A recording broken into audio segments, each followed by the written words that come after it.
ทุกคนอยู่จอมพลูสีเนี่ยตัวนี้เจนี่งามอยู่ปกติฮอตงามมาเขาตัดหน้าออกนะมันสิงามนะเนี่ยจอมพลูสีคนมาเต็มอยู่เห็นอย่างอยู่นี่คนน่ะเบิ่งคนอยู่น่ะไว้วาแล้วคนน่ะโอ้โหอันนี้คือวิวเมืองมรดกโลกหลวงพระบางไปเขาออกทางนั้นบ่ได้เราต้องออกมาทางนี้ทางนั้นคนหลายโพด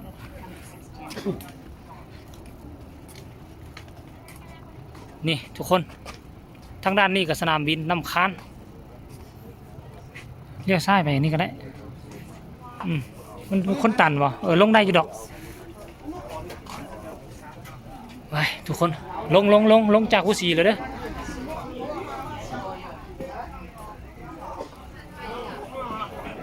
โอ้ตะเวนกำลังงามนี่ตกพาดหน่วยภูบ่เนี่ยตกพาดหน่วยภูคนกับสิทายตัวช่วงนี้แหละ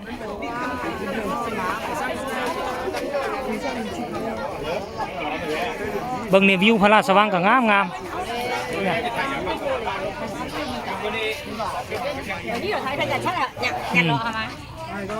อยู่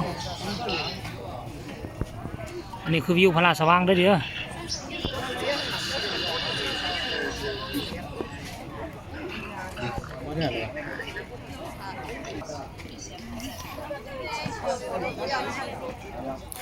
สมเฮากำลังจะลงจากภูสีแล้วก็ลงไปสู่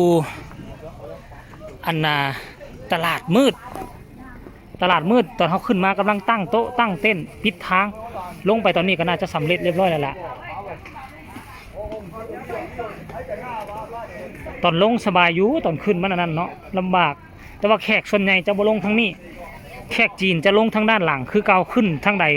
ก็ลงทางนั้นแต่ว่าแขกฝรั่งส่วนใหญ่เขาเจ้ามาขึ้นทางตลาดมืดเพราะว่าเขาเจ้าพักอยู่ในเขตในเมืองเขาเจ้าเอารถบ่ได้ขี่รถมานะคันขี่รถตู้มารถทัวร์มาต้องได้ไปจอดด้านหลังก็คือเขตน้ำค้านเท่านั้นเพราะว่าทางในเมืองมีมองให้จอด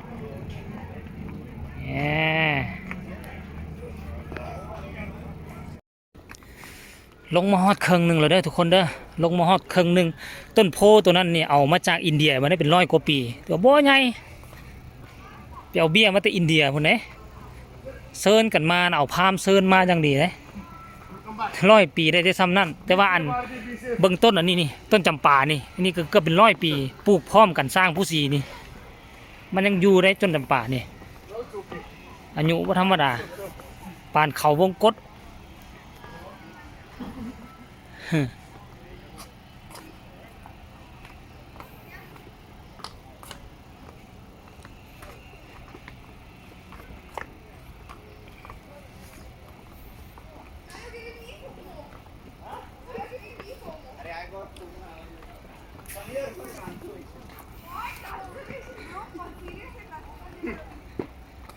นี่อยู่ม่องนี่ก็งามตะเวนตกดินกันเลยมันพาดใส่งานต้นไม้ใหญ่งามนี่พอดีไปพอดีฮอดหน่อยภูมันพอดีทายให้มันอยู่บนงากองกันพอดีมันสิงามไป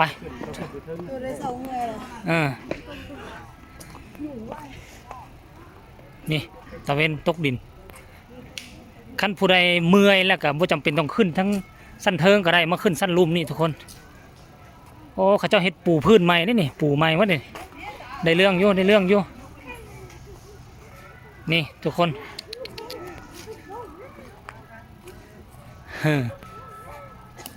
ห้องน้ำห้องในก็อยู่สั้นนี่สั้นเทิงก็มีอยู่ห้องนึงนี่ตะเวนพอดีพาดหน่วยภูแล้วทุกคนโอ้เขาเจ้าเอาโต๊ะเอาตังมาใส่ให้ใหม่แล้วงามแล้ว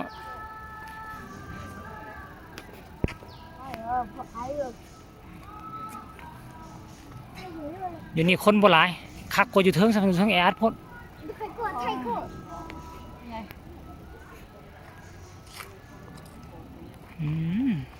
นี่ทุกคนเอาลงต่อเอาทุกคนลงขาลงอันนี้ก็ปกคลุมเป็นลักษณะคืออุโมงค์ดอกจำปานะเป็นต้นดอกจำปาคุ้ยกัน2 ฝากฝั่งเป็นอุโมงค์อยู่เลย ลงไปให้ก็เป็นตลาดมืดแล้วเห็นบ่ทุกคน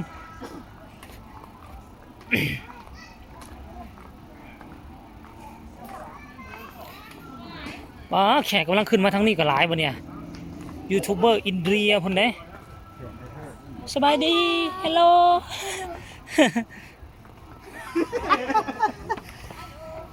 อ๋อคนขึ้นทางนี้ก็หลายอยู่